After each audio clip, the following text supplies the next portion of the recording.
नमस्कार, जय हिंद दोस्तों। स्वागत है आपका अपने YouTube channel important MCQ by Sandeep में। दोस्तों, आज का जो वीडियो है वो विज्ञान के 10 प्रश्नों का वीडियो है और बहुत ज़्यादा कठिन प्रश्नों का वीडियो है। यहाँ पर चैलेंज आपको दिया जा रहा है कि आप 10 में 5 भी सही उत्तर नहीं बता पाएंगे। सरकारी नौकरी की तैयारी कर रहे हैं तो विज्ञान के इन 10 प्रश्नों का जवाब आपको जरूर पता होना चाहिए।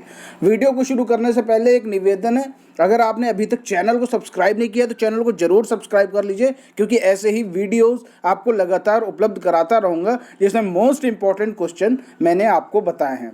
शुरू करते हैं आज का वीडियो। और साथ में ये भी बता दूं कि लास्ट में मैंने आपके लिए एक क्वेश्चन रखा है, उस प्रश्न का जवाब आपको नीचे कमेंट में देना। यहाँ पर जो पहला प्रश्न है, निम्न में रेशम कीट पालन में अग्रणी राज्य कौन सा है? रेशम कीट पालन में अग्रणी राज्य कौन सा है? कर्नाटक, उत्तर प्रदेश, महाराष्ट्र, बिहार। अगर आपको उत्तर आता है नीचे कमेंट में बता दीजिए। और लास्ट में ये जरूर बताइएगा कि आपको इन 10 प्रश्नों में से कितने क्वेश्चन आते थे। तो रेशम कीट पालन में अग्रणी राज्य आपको बताना। सबसे पहले ये समझ लो कि रेशम कीट पालन को कहते क्या है। रेशम कीट पालन को कहते हैं सेरीकल्चर। अब इसमें अग्रणी राज्य कौन सा है? तो वो है आपका कर्नाटक। क्लियर हो गई बात? वो कौन सा राज्य है? वो है कर्नाटक। आगे देखते हैं, अगला प्रश्न है, परमाणु पदार्थ का वह सूक्ष्म कण है जो, आपके सामने 4 ऑप्शन दे रखे हैं। चलायमान स्थिति में रहता है, स्वतंत्र अवस्था में नहीं रह सकता, स्वतंत्र अवस्था में रह सकता है, इनमें से कोई नहीं। तो आपको ये बताना है परमाणु जो है वो पदार्थ का कौन सा सूक्ष्म कण है। आपके सामने 4 ऑप्शन दिए हैं। परमाणु पदार्थ का वह सूक्ष्म कण है जो स्वतंत्र अवस्था में नहीं रह सकता। ऑप्शन नंबर बी इसका सही हो जाएगा। अगला यहाँ पर जो प्रश्न है, नेट्रियम किसका लैटिन नाम है? नेट्रियम किसका लैटिन नाम है? अगर आप थोड़ा सा भी माइंड का इस्तेमाल कर लेंगे तो आपको इसका सही उत्तर मिल जाएगा। नीचे कमेंट में बता दीजिए अगर आपको इसका उत्तर आता है। नेट्रियम किसका नाम है? सोडियम का, आयरन का, सिल्वर का या फिर गोल्ड का? जो भी ऑप्शन सही है नीचे कमेंट में बताइए। तो नेट्रियम, आप अगर नेट्रियम को जब लिखेंगे तो कैसे लिखेंगे? NaTrIum। ठीक है, ये हो गया नेट्रियम। अब यहाँ पर आप देखिए इन चारों ऑप्शन में से किसका जो सूत्र होता है, हम कह सकते हैं किसका जो मान होता है वो N से शुरू होता है, Na। अगर आप जानते होंगे तो आप मालूम होगा कि सोडियम को Na लिखते हैं। ठीक है, तो जो नेट्रियम है लैटिन नाम किसका है? सोडियम का। सोडियम का लैटिन नाम नेट्रियम है। अब अगर बात करें आयरन का लैटिन नाम क्या है, तो आयरन का लैटिन नाम है फेरम। याद रहेगा, फेरम है आयरन का लैटिन नाम। और सिल्वर की अगर हम बात करें, सिल्वर का है अर्जेंटम। अर्जेंटम लिख लीजिए कहीं। और गोल्ड का लैटिन नाम है ऑरम।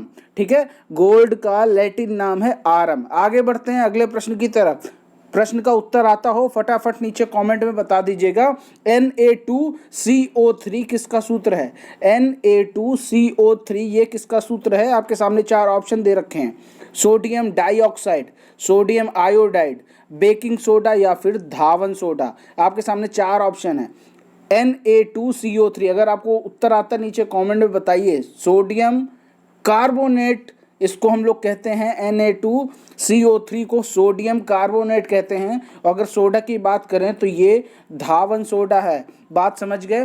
सोडियम कार्बोनेट कहते हैं Na2CO3 को, और ये क्या होता है? ये धावन सोडा होता है। ऑप्शन नंबर डी यहाँ पर सही हो जाएगा। अगला प्रश्न है, एसिटिक एसिड किसमें होता है? आपके सामने 4 ऑप्शन दे रखे हैं। एसिटिक एसिड किसमें होता है? दही में, इमली में, नींबू में, सिरका में?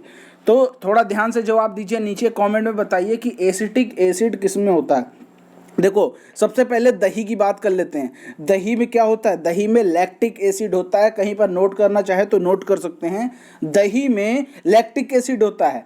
अब इमली, और हम कह सकते हैं जैसे खट्टा आम होता है, जो कच्चा आम होता है वो खट्टा होता है, तो इमली और खट्टे आम में कौन सा अम्ल होता है? टार्टेरिक अम्ल होता है। नींबू की बात करें तो नींबू में साइट्रिक अम्ल होता है, और सिरका में एसिटिक एसिड होता है, यानी एसिटिक अम्ल होता है। सिरका में एसिटिक एसिड होता है। क्या आपको इसका जवाब पता था? नीचे कमेंट में जरूर बताइए।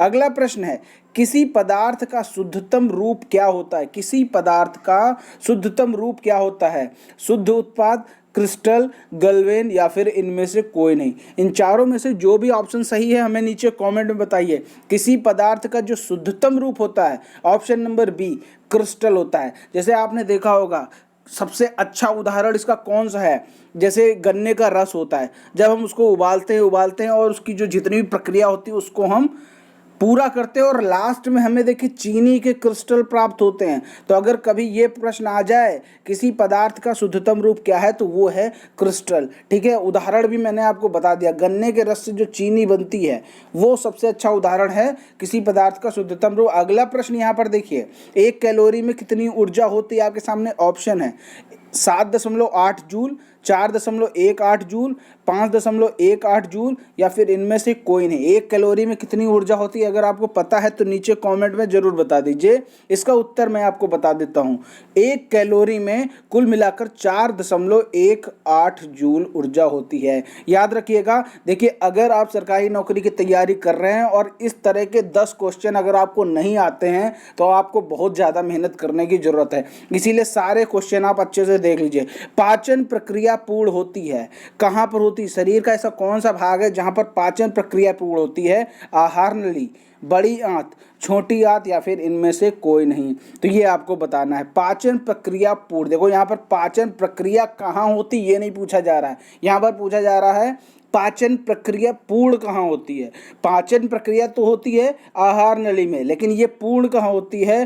पूर्ण होती है ये छोटी आंत के प्रथम भाग में। ठीक है, छोटी है, कभी कभी डिटेल में ऑप्शन में दे दिया, पता चला दे दिया छोटी आंत का प्रथम भाग, छोटी आंत का अंतिम भाग, या फिर ऐसे करके ढेर सारे ऑप्शन 4 बना के दे दिए। अब यहाँ पर अगर आपको ये नहीं पता है कि छोटी आंत के प्रथम भाग में पाचन प्रक्रिया पूर्ण होती है, तब तक आप उसका उत्तर नहीं दे सकते। तो यहाँ पर ये जरूर समझ लीजिए, पाचन प्रक्रिया जो पूर्ण होती है वो छोटी आंत के प्रथम भाग में पूर्ण होती है। क्लियर हो गई बात? बढ़ते हैं अगले क्वेश्चन की तरफ। केचुए में श्वसन प्रक्रिया कहाँ से होती है? केचुए में श्वसन प्रक्रिया कहाँ से होती है? जैसे हम लोग होते हैं कहाँ से सांस लेते हैं? नाक से सांस ले सकते हैं, मुंह से भी सांस ले सकते हैं, लेकिन जो प्रेफर किया जाता है कि हम लोग नाक से सांस लें। ठीक है, तो केचुए में श्वसन प्रक्रिया कहाँ से होती है? नाक से, मुंह से, त्वचा से, इनमें से कोई नहीं। 4 ऑप्शन आपके सामने। देखो, ये क्वेश्चन तो आप वैसे भी बता सकते, क्योंकि अगर कुछ डिफरेंट है तभी ये क्वेश्चन पूछा जा रहा है। देखो, नाक और मुंह से तो हम लोग भी सांस लेते हैं, इनमें से कोई नहीं। ये ऑप्शन ऐसे भी काट दो।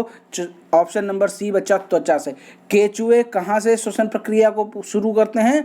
वो त्वचा से। त्वचा से सांस लेते हैं केचुए। आगे बढ़ते हैं, प्रश्न संख्या 10। हृदय से शरीर के सभी भागों में रक्त ले जाने का काम किसका है? रक्त नलिका, धमनी, सिरा या फिर इनमें से कोई नहीं। 4 ऑप्शन आपके सामने। हृदय से शरीर के सभी भागों में रक्त ले जाता है, रक्त नलिका, धमनी, सिरा, इनमें से कोई नहीं। तो देखो, एक चीज समझ लो, 2 चीजें हैं, धमनी और सिरा। अब धमनी का कार्य है हृदय से शरीर के सभी भागों में रक्त को ले जाना। हृदय से शरीर के सभी भागों में रक्त ले जाने का काम किसका है? धमनी का। ऑप्शन नंबर बी यहाँ पर सही हो जाएगा। अब दूसरी बात पे आते हैं। दूसरी बात यह है कि शरीर के सभी भागों से हृदय में रक्त कौन ले जाता है? यानी इसका जस्ट अपोजिट, हृदय से शरीर के सभी भागों में रक्त चला गया, वो काम किया धमनी ने। अब हृदय के सभी भागों से शरीर के सभी भागों से हृदय तक रक्त ले जाना है, वो काम कौन करेगा? वो सिरा काम करेगा। तो दोनों चीजें आप समझ लीजिए। तो इस तरह आपके 10 क्वेश्चन यहाँ पर हमने पूछे। मेरे हिसाब से आपकी परीक्षा के हिसाब से काफ़ी ज़्यादा इम्पोर्टेंट हैं ये क्वेश्चन। अगर आपको ये क्वेश्चन आते हैं तो निश्चित रूप से आपकी तैयारी बहुत अच्छी है और आपके चयन होने की संभावना काफ़ी ज़्यादा है। लेकिन अगर आपको ये 10 क्वेश्चन नहीं आते थे तो निश्चित तौर पर मैं ये कह रहा हूँ कि अभी आपको और ज़्यादा पढ़ने की ज़रूरत है। अब यहाँ पर आपके लिए जो क्वेश्चन है, पौधे के जनन अंग हैं, पौधे का जो जनन अंग कौन सा, ये आपको बताना है। पत्ती, तना, जड़, फूल। अब इन 4 ऑप्शन में से जो भी सही है नीचे कमेंट में हमें बता दीजिए। उम्मीद करता हूँ ये 10 प्रश्न काफ़ी ज़्यादा इंपॉर्टेंट आपको लगे होंगे। अगर वीडियो पसंद आया है तो वीडियो को लाइक करें, शेयर करें, और चैनल को सब्सक्राइब नहीं किया तो चैनल को जरूर सब्सक्राइब कर लीजिए, क्योंकि जब भी मैं कोई वीडियो अपलोड करूंगा तो आपको उसका नोटिफिकेशन मिल जाएगा। मिलते हैं दोस्तों अगले वीडियो में, तब तक के लिए जय हिंद, जय भारत।